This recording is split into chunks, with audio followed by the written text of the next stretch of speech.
గురుభ్యో నమః. అందరికీ నమస్కారం అండి. ఎవరు అవునన్నా కదన్నా వృశ్చిక రాశి వారికి రాబోయే 10 రోజుల్లో జరగబోయేది ఇదేనండి. మరి వృశ్చిక రాశి జాతకుల జీవితంలో ఈ 10 రోజుల్లో ఏం జరగబోతుంది, ఈ పూర్తి అంశాలను కూడా ఇప్పుడు ఈ వీడియో ద్వారా తెలుసుకుందామండి. కాబట్టి ఈ వీడియోని ఎక్కడ కూడా స్కిప్ చేయకుండా చివరి వరకు చూడండి. అప్పుడే మేము మీకేం చెప్తున్నామో అర్థమవుతుందండి. అలానే జై శ్రీరామ్ అని చిన్న కామెంట్ అయితే చేయండి. జ్యోతిష శాస్త్రంలోని ప్రతి రాశికి ఒక ప్రత్యేక స్థానం అని ఉంటుందండి. ఒక విలక్షణమైన స్వభావం కూడా ఉంటుందండి.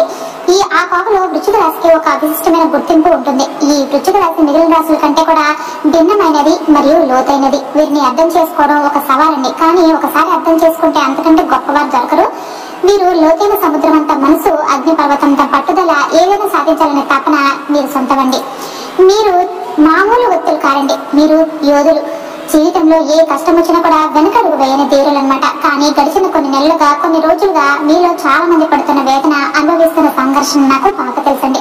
ఎందుకు ఇలా జరుగుతుంది, నేను ఏ తప్పు చేయకపోయినా ఎందుకు ఈ ఇబ్బందులు, ఇంట్లో ప్రశాంతత ఎందుకు కొరవైంది, పనిచేసే చోట ఎంత కష్టపడినా గుర్తింపు ఎందుకు రావడం లేదు, మనసు ఎందుకు ఇలా అలజడిగా ఉంది, ఇలాంటి 100 ప్రశ్నలు మీ మదిలో తొలుస్తూ ఉండొచ్చండి.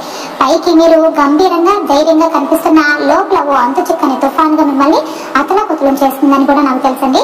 మీరు ఒంటరి కారు. ఈ రోజు మనం ఆ తుఫాను వెనుక ఉన్న కారణాలను, ఆ చీకటిలో దారి చూపే వెలుగు కిరణాలను, గ్రహాలు మనకు అందిస్తున్న దివ్యమైన సందేశాన్ని అర్థం చేసుకున్నామండి. ఇది కేవలం జ్యోతిష్యం కాదండి, మీ ఆత్మస్థైర్యాన్ని మేల్కొల్పే ఒక ఆత్మీయ సంభాషణ అండి. మొదటగా మనం ప్రస్తుతం మీరు ఎదుర్కొంటున్న అతిపెద్ద సవాలు గురించి మాట్లాడుకుందాం. మీ సుఖస్థావమైన 4వ ఇంట్లో రాహువు ప్రవేశించడం, ఇది మీ ప్రస్తుత మానసిక అశాంతికి మూల కారణం అండి. 4వ ఇల్లు అంటే ఏంటి? అది మన ఇల్లు, మన తల్లి, మన మనశ్శాంతి, మన వాహనాలు, మన ఆస్తులు, మన గుండె లోతుల్లో ఉండే అసలైన సంతోషం అండి. అలాంటి ప్రశాంతమైన చోట మాయాగ్రహమైన రాహువు వచ్చి కూర్చున్నాడు. రాహువు స్వభావం ఏంటి? అసంతృప్తిని కలిగించడం లేదని, లేని దాన్ని ఉన్నట్టు, ఉన్నదాన్ని లేనట్టు చూపించడం, ఒక తెలియని వెలితిని, భద్రతా భావాన్ని సృష్టించడం. అందుకే ఈ మధ్య కాలంలో మీరు మీ ఇంట్లోనే పరాయి వారిలాగా భావిస్తుండవచ్చు. నలుగురి మధ్య ఉన్న ఏదో తెలియని ఒంటరితనం, ఇంట్లో అడుగు పెట్టగానే ప్రశాంతంగా ఉండాల్సిన మనసు అనవసరమైన ఆలోచనలతో, ఆందోళనలతో నిండిపోతూ ఉంటుందండి. చిన్న మాటే పెద్ద గొడవకు దారి తీయడం, తల్లితో అభిప్రాయ భేదాలు రావడం, లేదా ఆమె ఆరోగ్యం పట్ల ఆందోళన చెందడం వంటివి జరుగుతూ ఉంటాయండి. ఇల్లు మారాలనే వాతావరణం నుండి ఎక్కడికైనా దూరంగా వెళ్లిపోవాలనే బలమైన కోరిక కూడా కలుగుతుందండి. వాహనాలు కూడా తరచూ ఇబ్బంది పెట్టడం, రిపేర్లకు రావడం జరుగుతూ ఉండవచ్చు.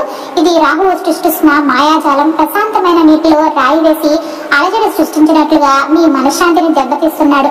ఇక్కడితో ఆగలేదండి. రాహువు తన ప్రత్యేక దృష్టితో మీ 8వ ఇంటిని, 10వ ఇంటిని అంటే 12వ ఇంటిని చూస్తున్నాడు. 8వ ఇంటిని చూడటం వల్ల అప్పటికే అక్కడ ఉన్న గురువుతో కలిసి జీవితంలో ఆకస్మిక మార్పులను, ఊహించని సమస్యలను సృష్టిస్తున్నాడు.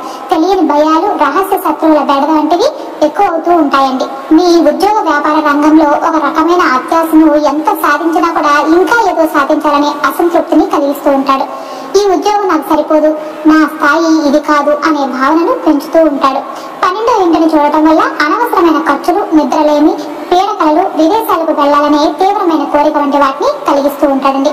చూసారా, ఒక రాహువు మీ జీవితంలోని ముఖ్యమైన రంగాలన్నింటినీ ఎలా ప్రభావితం చేస్తున్నాడో. అందుకే మీకు ఎటు చూసినా అశాంతి, అసంతృప్తి కనిపిస్తూ ఉంటాయండి. ఇది అంతర్గత సంఘర్షణ అయితే, బాహ్య ప్రపంచంలో అంటే మీ కర్మక్షేత్రంలో మరో పెద్ద యుద్ధమే జరుగుతుందండి. దానికి కారణం మీ రాశి అధిపతి, మీ శక్తికి ప్రతిరూపమైన కుజుడు మీ 10వ ఇంట్లో అంటే కర్మస్థానంలో సంచరించడం. ఇది ఒక రకంగా అద్భుతమైన యోగం అండి. దీన్ని వృచ్చిక యోగం అంటారు. ఇది మీ అధిపతి మీ పని చేసే చోట ఉన్నాడు అంటే మీ శక్తి మొత్తం మీ కెరీర్ మీద కేంద్రీకృతమై ఉంటుంది. మీరు సింహంలో పనిచేస్తూ ఉంటారు. మీలో అంతులేని ధైర్యం, పట్టుదల, నాయకత్వ లక్షణాలు పెరుగుతాయండి. నేను ఏదైనా సాధించగలను అనే ఆత్మవిశ్వాసం ఆకాశాన్ని తాకుతూ ఉంది. మీ పనికి అడ్డు చెప్పే ధైర్యం ఎవరూ చేయకపోవచ్చు. మీరే బాధ్యతలన్నీ నెత్తి మీద వేసుకుని రేయింబవళ్ళు కష్టపడుతూ ఉంటారండి. మీపై అధికారులు కూడా మీ పనితనాన్ని గమనిస్తారు. నాణానికి ఒకవైపు అండి. ఇక రెండో వైపు చూస్తే ఇదే కుజుడు మిమ్మల్ని ఒక బిజీ పర్సన్ లాగా మార్చేస్తాడు. విశ్రాంతి లేదు, కుటుంబానికి సమయం లేదు, మనశ్శాంతి లేదు. మీలో కోపం, ఆవేశం, దూకుడు విపరీతంగా పెరిగిపోతాయండి. సహోద్యోగులపై, అధికారులతో కూడా చిన్న విషయాలకే గొడవ పడేంత ఆవేశం వస్తుంది. అంతా నేనే చేయాలి, ఎవరు సరిగా పనిచేయడం లేదు అనే భావన మిమ్మల్ని తినేస్తూ ఉంటుంది. ఈ విపరీతమైన పని ఒత్తిడి మీ ఆరోగ్యంపై కూడా ప్రభావం చూపుతుందండి. తలనొప్పి, రక్తపోటు, నిద్రలేని వంటి సమస్యలు ఎదురవుతాయండి. ఇక్కడే అసలైన సమస్య మొదలవుతుందండి. కుజుడు తన ప్రత్యేక దృష్టితో మీ మొదటి ఇంటిని, 4వ ఇంటిని, 5వ ఇంటిని చూస్తున్నాడు. మొదటి ఇంటిని చూడటం వల్ల మీలో ఆవేశం, దూకుడు ఇంకా పెరుగుతూ ఉంటాయండి. పిల్లలతో వాగ్వాదాలు, ప్రేమ వ్యవహారాల్లో చిక్కులు, పెట్టుబడి విషయంలో తొందరపాటు నిర్ణయాలు తీసుకునేలాగా చేస్తూ ఉంటాడు. ఇప్పుడు అత్యంత కీలకమైన విషయాన్ని గమనించండి. కుజుడు తన 4వ దృష్టితో మీ సుఖ స్థానమైన 4వ ఇంటిని చూస్తున్నాడు. అక్కడ అప్పటికి ఎవరున్నారు? రాహు అంటే ఇప్పటికే అశాంతితో రగిలిపోతున్న ఆ ప్రదేశంలో మీ అధిపతి అయిన కుజుడు తన అగ్ని లాంటి దృష్టితో మరింత ఆజ్యం పోస్తూ ఉంటాడు. అందుకే మీ ఇంట్లో ప్రశాంతత పూర్తిగా కరవైపోతుందండి. మీరు ఆఫీసులో పడిన ఒత్తిడిని, కోపాన్ని, చిరాకును నేరుగా ఇంటికి తీసుకొస్తూ ఉంటారు. దాని ఫలితంగా కుటుంబ సభ్యుల మీద అకారణంగా కోపపడడం, చిన్న విషయాన్ని కూడా భూతద్దంలో చూసి గొడవ పడడం జరుగుతూ ఉంటుందండి. అటు రాహు సృష్టించిన మానసిక అలజడి, ఇటు కుజుడు రాజేస్తున్న కోపాన్ని, ఈ రెండు శక్తుల మధ్య మీరు నలిగిపోతూ ఉంటారండి. గత కొన్ని రోజులుగా మీరు పడుతున్న ఆవేదనకు, సంఘర్షణకు ఇది అసలైన ఖగోళ సమీకరణం అండి. అయ్యో, అన్ని ఇలానే ఉన్నాయా, మాకు మంచి జరగదా, ఈ కష్టాల నుండి గట్టెక్కే మార్గమే లేదా అని మీరు నిరాశ పడుతున్నారని నాకు తెలుసండి. ఆగండి, నేను ఇప్పటి వరకు చెప్పింది కేవలం సమస్యలు మాత్రమే. ప్రతి సమస్యకు ఒక పరిష్కారం ఉంటుందండి. ప్రతి చీకటి రాత్రి తర్వాత సూర్యోదయం ఉంటుందండి. ఆ సూర్యోదయమే, ఆ దివ్యమైన వెలిగే ఆ భగవంతుడి అభయ హస్తమే. మీ అష్టమ స్థానంలో ఉన్న దేవగురువు బృహస్పతి అండి. అవును, మీరు విన్నది నిజమే. అష్టమ గురువు అనగానే అందరూ భయపడతారు కదా, అది ఇంకా పెద్ద కష్టం కదా అని మీరు అనుకోవచ్చు. లోకం చెప్పే అసంపూర్ణమైన మాటలను నమ్మకండి. అష్టమ గురువు అంటే ఒక కఠినమైన ప్రేమ గల ఉపాధ్యాయుడు లాంటి వాడండి. ఆయన మనల్ని శిక్షించడానికి రాడు, మనకు కొన్ని కఠినమైన పాఠాలు నేర్పి మనల్ని శుద్ధి చేసి మనల్ని ఉన్నతమైన వ్యక్తులుగా తీర్చిదిద్దడానికి వస్తాడనమాట. 8వ ఇల్లు అంటే ఆకస్మిక సంఘటనలు, అవమానాలు, కష్ట నష్టాలు మాత్రమే కాదండి. అది మన లోపల దాగి ఉన్న అంతు చిక్కని శక్తికి, మన పూర్వ పుణ్యానానికి, వారసత్వ సంపదకు, గూఢమైన ఆధ్యాత్మిక జ్ఞానం, అసంతృప్తికి కూడా కేంద్రం లాంటి చోట అనమాట. జ్ఞానకారకుడైన గురువు రావడం అంటే ఆయన మిమ్మల్ని బయట ప్రపంచం నుండి కాసేపు దూరం పెట్టి మీ లోపలికి మీరు చూసుకునేలాగా చేస్తాడనమాట. నిజమైన శత్రువు బయట ఏడండి, మీ లోపలే ఉన్నాడు. మీలోని బలహీనతే నీ శత్రువులు, వాటిని తెలుసుకో, జయించు అని గురువు మీకు ఒక గొప్ప ఆధ్యాత్మిక శిక్షణ ఇస్తాడండి. ఈ కాలంలోనే మీకు నిజమైన స్నేహితుడెవరో, శత్రువులెవరో స్పష్టంగా తెలుస్తుందండి. మీరు మోసపోయిన విషయాలు బయటపడతాయండి. మిమ్మల్ని మీరు పునఃసమీక్షించుకోవడానికి ఒక సువర్ణ అవకాశాన్ని గురువు మీకు అందిస్తున్నాడండి. ఇది గురువు చేసే సహాయంలో కేవలం మొదటి భాగం మాత్రమే. అసలైన అద్భుతం ఇప్పుడు మొదలు కాబోతుందండి. అదే గురువు యొక్క దివ్యమైన అమృతమైన చూపులో గురువు తాను ఉన్న చోటు కన్నా కూడా తాను చూసే చోటికి ఎక్కువ శుభాన్ని కలిగిస్తాడండి.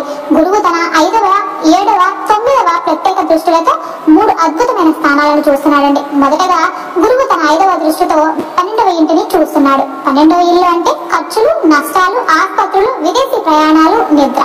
రాహువు ఈ ఇంటిని చూడడం వల్ల మీకు అనవసరమైన ఖర్చులు, నిద్రలేమి కలుగుతాయని ముందే చెప్పుకున్నాం కదా. కానీ ఇప్పుడు గురువు తన అమృత దృష్టితో ఆ స్థానాన్ని చూడడం వల్ల మీ ఖర్చులన్నీ కూడా శుభకార్యాల వైపు వెళుతున్నాయండి. అనవసరమైన ఖర్చుల స్థానంలో మీరు దైవ కార్యాల కోసం, కుటుంబ అవసరాల కోసం, పిల్లల చదువుల కోసం ఖర్చు పెడతారు. పెద్ద నష్టాల నుండి గురువు మిమ్మల్ని కాపాడతాడండి. మీకు ప్రశాంతమైన నిద్రను ప్రసాదిస్తున్నాడు. విదేశాలకు వెళ్లాలని మీ కోరిక సరైన మార్గంలో, సరైన కారణాల కోసం నెరవేరేలాగా చేస్తున్నాడు. రాహువు కలిగించే నెగిటివ్ ప్రభావాన్ని గురువు తన యొక్క చూపుతో పాజిటివ్ గా మారుస్తాడు. ఇది ఒక దైవిక రక్షణ కవచం అండి. రెండవది, గురువు తన 7వ దృష్టితో మీ 2వ ఇంటిని అంటే ధన, కుటుంబం, వాక్కు స్థానాన్ని చూస్తున్నాడు అనమాట. 2వ ఇల్లు అంటే మన సంపాదన, మన కుటుంబం, మనం మాట్లాడే మాట. ఈ మధ్య కాలంలో మీకు ఆర్థికంగా ఇబ్బందులున్నా, కుటుంబంలో గొడవలున్నా, మీ మాట కఠినంగా మారుతున్న గురువు యొక్క ఈ దృష్టి ఒక సంజీవని లాగా పనిచేస్తుందండి. ఆగిపోయిన డబ్బు చేతికి అందేలాగా చేస్తుంది. కుటుంబంలో ఎన్ని గొడవలున్నా కూడా అవి విడిపోయి స్థాయికి వెళ్ళిపోకుండా కాపాడుతుందన్నమాట. మీ మాటకు బలాన్ని, మాధుర్యాన్ని ఇస్తుందండి. మీరు కోపంలో ఉన్న మీ మాట ఇతరులను గాయపరచకుండా గురువు నియంత్రిస్తున్నాడండి. ఊహించని మార్గాల ద్వారా వారసత్వంగా లేదా మీ భాగస్వామ్య ద్వారా మీకు ధన సహాయం అందేలాగా చేస్తున్నాడు. ఇది మీ ఆర్థిక కుటుంబ పునాదిని గట్టిపరిచే ఒక వరండి. ఇక చివరిగా అత్యంత అద్భుతమైన మీ సమస్యలంటికి సమాధానమైన 3వ దృష్టి అంటే గురువు తన 9వ ప్రత్యేక దృష్టితో మీ 4వ ఇంటిని అంటే మీ సుఖ స్థానాన్ని చూస్తున్నాడు అనమాట. ఏ స్థానంలో అయితే రాహు కూర్చొని మిమ్మల్ని మానసికంగా హింసిస్తున్నాడో, ఏ స్థానాన్ని అయితే మీ అధిపతి కుజుడు తన కోపాగ్నితో దహిస్తున్నాడో, అదే స్థానాన్ని ఇప్పుడు దేవగురువు బృహస్పతి తన చల్లని అమృతమైన చూపుతో సేద తీరుస్తున్నాడు. ఇది ఎంత గొప్ప దైవత ఏర్పాటు! రాహువు సృష్టించే మాయ అనే పొగమంచును కుజుడు సృష్టించే కోపాగ్ని గురువు తన చల్లని చూపుతో కరిగించి వేస్తున్నారు. అందుకే ఇంట్లో ఎన్ని గొడవలు జరుగుతున్నా పరిస్థితి చేయి దాటిపోవడం లేదా చివరి నిమిషంలో ఎవరో ఒకరు సర్ది చెప్పడం లేదా మీకే జ్ఞానోదయం కలిగి మౌనంగా ఉండడం జరుగుతుందన్నమాట. తల్లితో సంబంధాలు పూర్తిగా తెగిపోకుండా గురువు కాపాడుతున్నాడు. మీరు ఇల్లు లేదా వాహనం కొనాలనే ప్రయత్నం ఎన్ని ఆటంకాలు ఎదురైనా చివరికి గురువు అనుగ్రహంతో ఆ పని పూర్తవుతుందండి. మీ గుండెల్లోని భారం ఆందోళనకు గురువు తన శక్తితో మెల్లగా తొలగిస్తున్నాడండి. మీరు గమనించకపోయినా ఒక అదృశ్య శక్తి మిమ్మల్ని, మీ కుటుంబాన్ని, మీ మనశ్శాంతిని కాపాడుతూనే ఉంటుందండి. ఆ శక్తి గురుబలం ఎప్పుడు మొత్తం చిత్రాన్ని ఒక్కసారి చూడండి.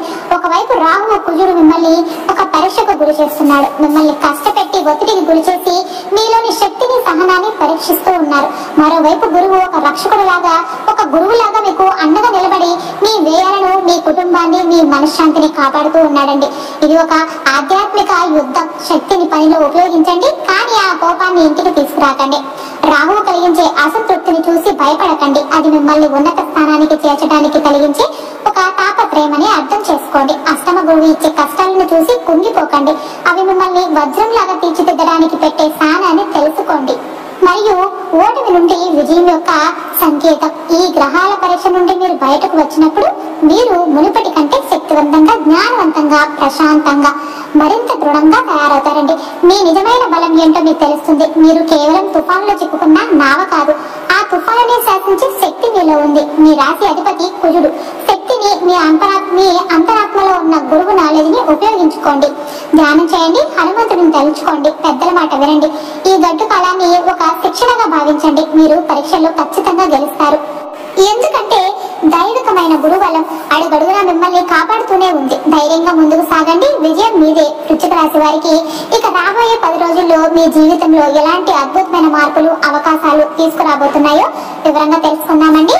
వృశ్చిక రాశి వారికి రాబోయే 10 రోజులు మొత్తంగా చూస్తే మితమైన శుభ ఫలితాలు మరియు కొన్ని జాగ్రత్తలు కలగలిసిన కాలంగా ఉంటుందండి. ఈ కాలంలో మీ రాశి అధిపతి కుజుడు తన స్థానం మార్పు చేయడం వల్ల శక్తి, ఉత్సాహం పెరుగుతాయండి. కానీ కొన్నిసార్లు ఆగ్రహం ఎక్కువ అవుతుంది. కాబట్టి మాటల్లో సహనం అవసరమండి.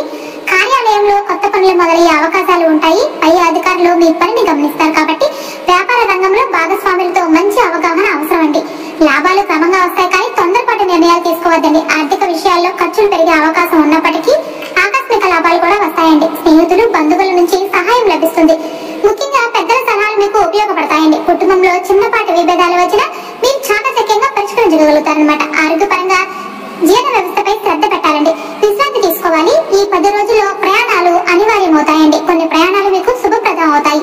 విద్యార్థులకు పరీక్షలు, పోటీ పరీక్ష సిద్ధతలో సానుకూల ఫలితాలు వస్తాయండి. గురువుల మద్దతు లభిస్తుంది. ప్రేమ మరియు దాంపత్య జీవితంలో అనుబంధం బలపడుతుందండి. కానీ ఒకరిపై ఒకరు నమ్మకం ఉంచుకోవాలి.